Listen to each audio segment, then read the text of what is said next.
Hi, brothers and sisters. I am currently inside the patio of the largest and tallest fortress here in our town of Bulusan. Inside the patio is the wall of the St. James the Greater Parish of Bulusan and the section of the wall called Punta Diamante. It serves as the counterpart to the walls of Intramuros in Manila. For us, it is the wall of the church of the St. James the Greater Parish Church of Bulusan, which was built during the Spanish era. According to my grandfather, and other elderly. The material used in constructing the wall was a type of rock found in the middle of the sea called gasang. It was mixed with the molasses or the extract of the sugarcane juice residue, locally known as the tangguli, to serve as an adhesive similar to cement. But my former professor in college had different information. He mentioned that egg yolk and lime were sometimes used depending on the availability in the area. The amount of egg yolk, dayami corals, and sugarcane juice used would vary. However, it is important to note that it is now prohibited to break corals or extract rocks from the sea. These systems originated from Europe because they were built by Spanish individuals who commissioned the construction of ancient fortifications and churches in our area.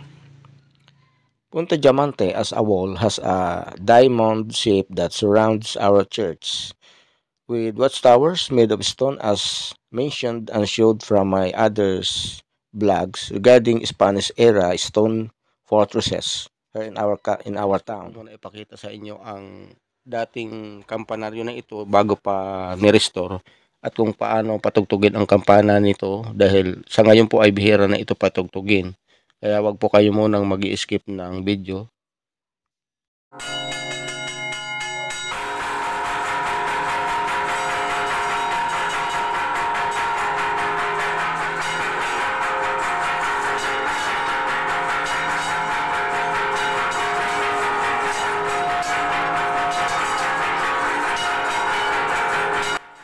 Hi brother and sisters, ang tawag po sa pagtugtog ng kampana ito po tinatawag na repiki o masayang klase ng pagtugtog ng kampana na pinapatugtog po ito kapag may lalabas na prosesyon o santo na ipapasok o ilalabas.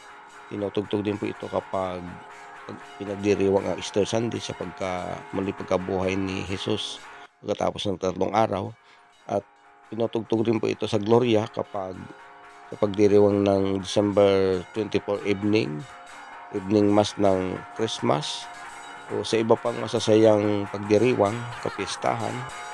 Ito po ay repiki at mahirap po itugtugin dahil ito ay tinutugtog ng, tingnan nyo naman, may bata. Habang pinapaikot kasi ang kampana ay sabay itong dalawang malaki na tinutugtog din.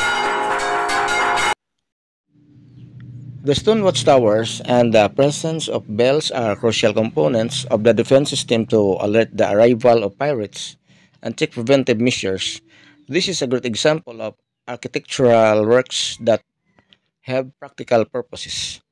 I have also read the Bible that the use of pitch, tar, and bitumen is important in constructing strong stone buildings and ancient architecture similar to this one.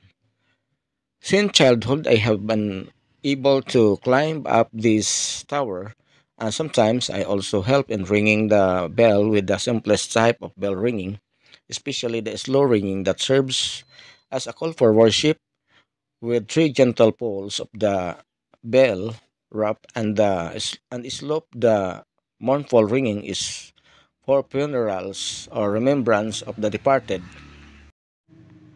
But the joyful and fast ringing called repiki is the hardest one to ring than only to assist in the other bell for the left and right strokes. As for the swinging of the bell to fast and joyful ringing, I leave it to our bell ringer here, whom we call Brother Tuti, one of the longest serving bell ringer and sacristan here after his predecessor sacristan mayor called Lolo Picto, an acolyte, my Lolo Perfecto Galior or Lolo Picto, a first cousin to my grandfather. While I was not a bell ringer, then I used to be a choir member, not a bell ringer. But sometimes I help in ringing the bells when we were not being assigned to be singing in the choir. After living in Manila and other places for a long time, when I went to university and seminary, when I joined a missionary congregation, it is only now that I have been able to climb up here again. The last time I climbed up was when I was in high school. So I am happy to be able to climb her again now and show the restored face of our bell tower to the efforts of the National Historical Commission of the Philippines. That's why I was able to climb up here often before because most of the bell ringers, sacristan, and even the workers in the convent were from our barangay, Madlawon. Since the sacristan at that time was my grandfather, the sacristan mayor, Perfecto Gallor, who was called Lolo Pecto. He served as a sacristan from his childhood until he became an old man and even when he became a grandfather. He remained the head sacristan because of his long years of service. He was given an award from the Vatican as one of the longest and oldest serving sacristan mayor in the world. This award was given to him in the 70s or in the 80s, and it bears the signature of the late Pope John Paul II, who is now Saint John Paul II. I'm so delighted to have climbed up here again, especially since you wanted to see the newly renovated face of the bell tower. I climbed up without any children seeing me, as it can be dangerous for them to imitate. Although this is not my first time to climb, the ascent felt unfamiliar and bit nerve-wracking. The good thing now is that there are proper stairs with stairs, unlike before when there was a bamboo ladder and a single iron connection to the cement leads. The roof has also been replaced with cement, deviating from the original material. But now the restoration work done now still follows the original shape and has been reinforced. Due to the changes of time for not having a permanent or regular bell ringer and the inability to ring the bells for every intention, electronic or the automatic bells or chimes have been installed now. These bells ring every hour or at the specific times like in the morning, known at the 3 o'clock and the 6 o'clock for the Angelus prayer. The traditional bells are now only rung on a special occasion and solemnities, whereas before they were rung for the various purposes, including signaling work inside the church and serving as a public emergency alarm. Nowadays, the local government unit, the LGU, has implemented a siren system alongside the bells.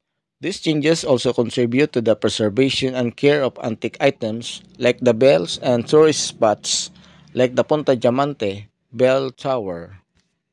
And as we can see here that we can see the chime used for the hourly ringing and the old bells here maintained here. It is indeed noticeable that this large bell has a crack which requires a larger expense or value for repair. Because of this crack, the sound of the bell has slightly changed or weakened.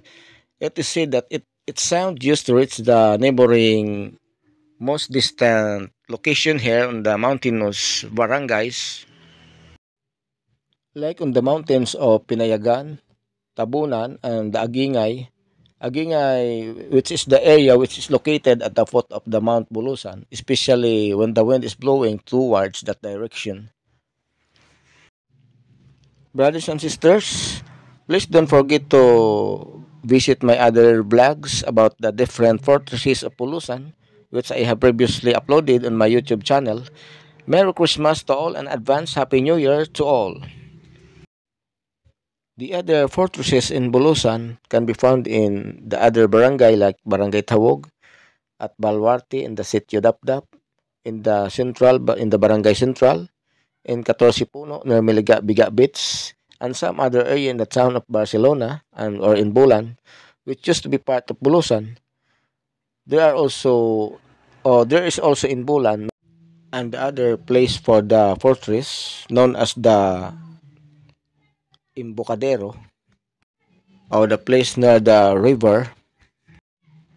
At mula pagkabata ay lagi na ako dito umaakyat noon dahil siyempre makakilala ko yung kampanero, sakristan mayor, sakristan at mga manggagawa ng kumbento. Palibasa ang sakristan mayor ay aking lolo. Siya ay pinsan, first cousin ng aking lolo. Kaya ako hindi na bago sa akin ang pag-akyat dito sa kampanaryo at masaya ako at nakabalik at muli ako nakaakyat dito sa aming kampanaryo. At makikita natin ang kampana na ito na mayroon ng mga katagalan na talaga.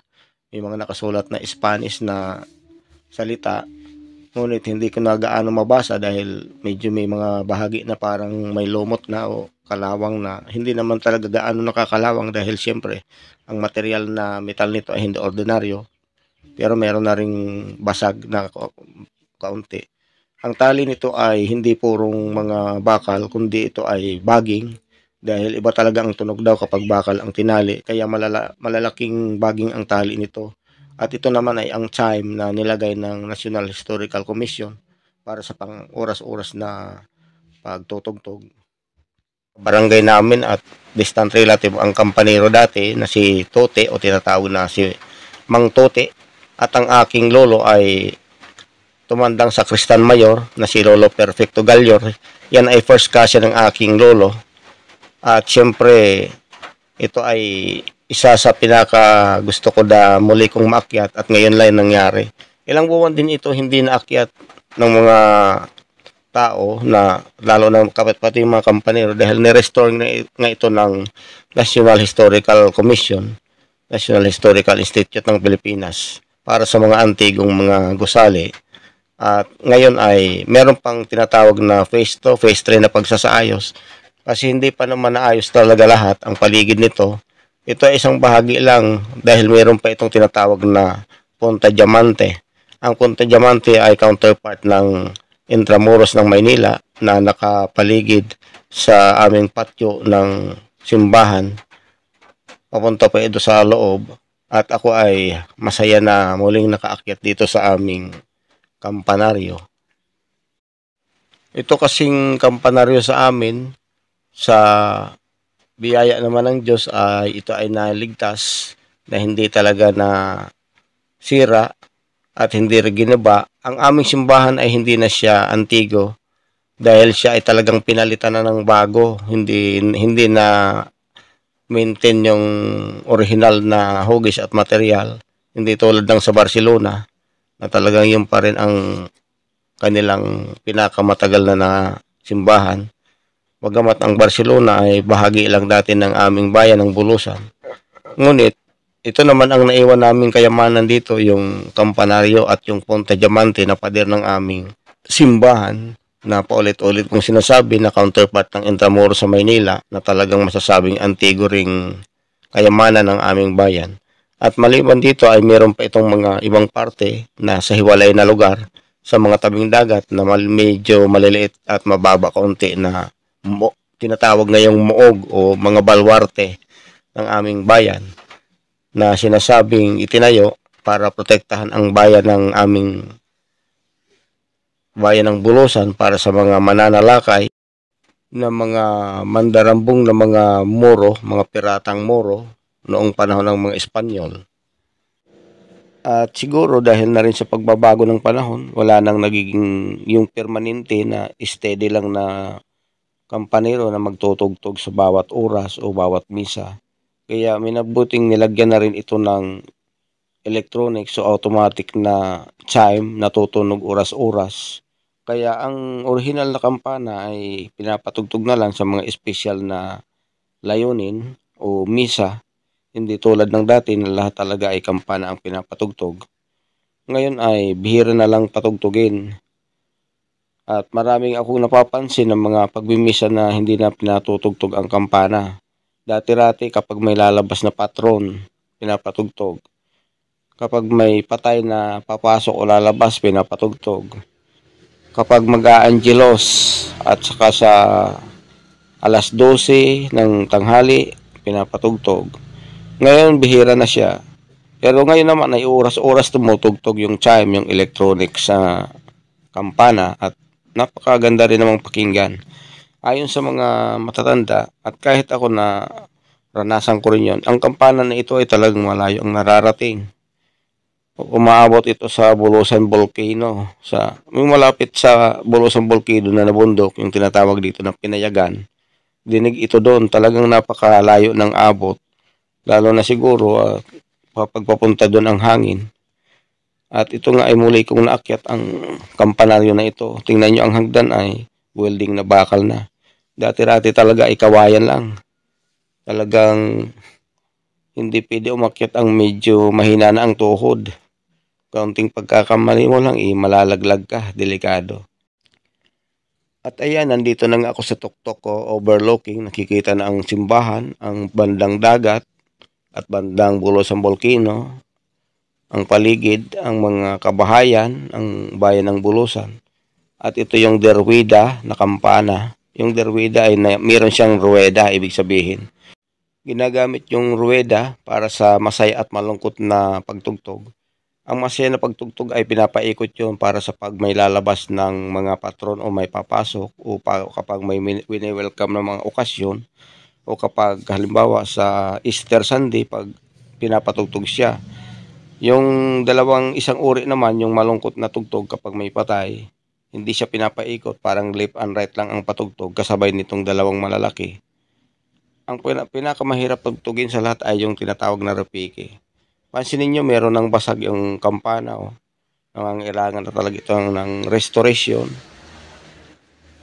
At merong mga nakasulat na Espanyol, nakasulat na Santiago Apostol.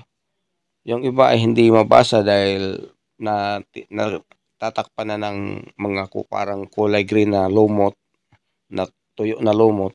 Hindi ito gaano kinakalawang dahil ang material nito ay hindi siya ordinary na bakal, na metal. Pero yan kung lilinisin siguro, mababasa pa naman. Talagang napakaganda ng aming kampana dito. Yan. Sa buong Sorsogon, kami lang yata ang meron nito na uri ng ganito katagal na antigo na kampana. Aming kayamanan na sa aming bayan sa St. James the Greater Parish. At yan makikita nyo, yan Ang tali nito ay bagging kasi talagang yun ang bagging na talagang yun ang kailangang itali para maganda ang tunog, hindi yung bakal. Ito naman ang derwida na kampana na ginagamit kapag nagre-repiki para sa masayang pagtugtog at malungkot na tugtog ng kampana. Ayan. Meron siyang mga trompa. Yung trompa ay para yun sa electronics na chime o electronics bell para pag ng oras-oras na pagtugtog na hindi na matutugtog ng kampanero. Wala na kasing permanenteng kampanero di tulad ng dati. Ngayon maraming sakristan pero walang katulad ng dati na kampanero na halos dito tumitira sa kumbento. Katulad ni Mang Tute. Kadalasan, karamihan dati ng mga kampanero dito ay mga taga-amin sa Barangay Madlawon. Kung saan nandun ang St. James the Greater Chapel sa amin, nandun ang patron. Pati mga tao rin sa kumbento, karamihan taga Madlawon. Palibhasa po, ang Sakristan Mayor ay taga-amin, ay lolo, kapatid ng aking lolo, first cousin ng aking lolo, na tumandang nagsilbi bilang Sakristan Mayor mula sa pagkabata hanggang sa tumanda at nagkaroon ng apo. Siya ay Sakristan Mayor pa rin, kaya nga binigyan siya ng Plaque of Recognition ng Vatican sa pamamagitan ng dating Santo Papa na naging santo na ngayon na si Pope John Paul II, na ngayon ay St. John Paul II na. Ayan, nakikita natin, overlooking yan ng paligid ng Bulusan, yung dagat, yung simbahan, yung kabila nasa bundok, yung Mount Bulusan. At ito ang aming dalawang malaking kampana na nakabitin, natatali ng baging na talagang kailangan baging talaga ang itinatali dahil ibang tunog talaga kapag bakal. Parang bawas ang tunog. Tingnan nyo, meron ng basag ang aming kampana sa katagalan ng panahon. Pero pinatutugtog pa rin paminsan-minsan yan, bagamat iba na rin ang tunog, parang basag rin. Dahil talaga nung buo pa yan, iba talaga.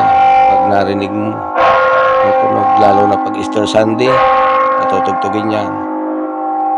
Ngunit ang naririnig natin ngayon ay tugtog ng chime na recorded na kampana o ibang uri. Makikita rin ang aking vlog tungkol dito. Ng last na tinugtog ito na hindi pa nire-restore, makikita sa aking dating vlog. Ito ang chime o modern artificial na bell na nilagay para kahit walang magtutugtog na kampanero, automatic tutunog yan ng oras-oras, lalo na kapag Angelos. Ang huling akyat ko dito sa kampanaryo namin ay noong ako'y high school. Ako ay choir at minsan tumutulong din naman ako sa pagtugtog, yung madali lang na tugtog ng kampana. Kapag di pa kami magkakanta ng choir, umakyat ako dito. At ngayon lang uli nasundan, matagal na, nakarating na ako ibang lugar. At ngayon lang uli, pagkatapos ng restoration. Ayan, no.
At ako nga ay dahan-dahan ng bumaba mula sa taas ng kampanaryo na ito at masaya ako na daladala ko ang karanasan ito na muli kong naakyat ang kampanang ito na lalong nag-i-inspire sa akin sa pang-araw-araw na pamumuhay, na talagang magkaroon tayo ng prayer for life o papanalangin buhay sa araw-araw sa anumang okasyon. Pasko man o hindi, bagong taon man o hindi, ay kailangan lagi tayong manalangin sa araw-araw na ang kahulugan ng kampana kapag pinatutugtog, ito ay ang boses ng Panginoong Diyos at tayo ay tinatawagan sa pananalangin. At the same time, yung panahon ng mga Espanyol, ito naman ang nagwa-warning sa mga tao na mag-ingat sa mga darating na panganib. Ito man ay tao o kalamidad, para tayo ay mag-ingat. At kapag tinugtog naman ito ay nananawagan sa ating pagsisimba sa araw-araw. At ang panalangin nga natin ay isang katulad din ng usok na masamyong handog natin sa Panginoon kung tayo nagpupuri sa pananalangin at anuman ang ating hinihiling sa Kanya. Katulad ng insensaryo o incense na usok na pupunta sa kataasan ng Diyos ang ating panalangin. Di ba ang usok ay pataas din? At sabi nga sa Psalms 141 verse 2, "Let my prayer be set forth before thee as incense, and the lifting up of my hands as the evening sacrifice." Sabi sa Tagalog, malagay ang aking dalangin na parang kamangyan sa harap mo. Ang pagtataas ng aking mga kamay na parang hain sa kinahapunan. So sa kinahapunan, katulad din parang yung banal na hapunan, di ba, hapong ginaganap. O anumang oras man ito ay patungkol sa masamyo nating handog. Ang panalangin na katulad ng usok ng insenso. At ang panawagan ng kampana bilang boses ng Diyos ay hindi lang para sa pag-iingat sa kalamidad, kundi para na rin sa tayo ay ilayo sa tukso ng diablo, ng demonyo, lalo na sa mga dumarating na pagsubok katulad ng pagbibliss ni Pope Francis sa magkaparehong kasarian na alam nating naghati sa iba't ibang mga tao, lalo mga Katoliko, na tayo ay bigyan ng kaliwanagan para sa pagkakaisa at katotohanan at kabanalan, lalo na sa darating na New Year. Ipanalangin natin ang mga leader ng simbahan, lalo na ang Santo Papa, lahat ng mga cardinal, bishop, kaparian at lahat ng mga Katoliko na namamahala sa at mga aktibo sa simbahan, lahat tayo ng mga Kristiyano, lahat ng Katoliko at non-Catholic. Happy New Year po sa lahat.